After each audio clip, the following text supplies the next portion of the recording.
શ્રી આપા ગીગાના ઓટલા દ્વારા અહીંયા છેલ્લા ઘણા વર્ષોથી અમારા પરમ પૂજનીય સદગુરુદેવ શ્રી જીવરાજ બાપુ, ગુરુ શ્રી શામજી બાપુના આશીર્વાદ અને પ્રેરણાથી અને તેઓના આદેશથી આ અન્ન ક્ષેત્ર ચલાવવામાં આવી રહ્યું છે. આ અન્ન ક્ષેત્રમાં કરતા હરતા સમાહરતા કોઈ છે નહીં.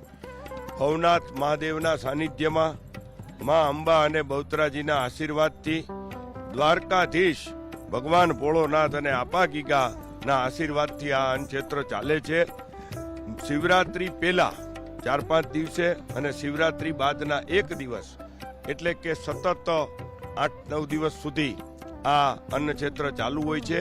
આવતીકાલે મહાશિવરાત્રી છે, ત્યારે આપના માધ્યમથી એ પણ કહેવા માંગશું કે સવારથી લઈ અને સાંજ સુધી રાત્રે 12 વાગ્યા સુધી સંપૂર્ણપણે મહાફરાળ, આવતીકાલે સંપૂર્ણપણે મહાફરાળ અહીંયા હોય છે.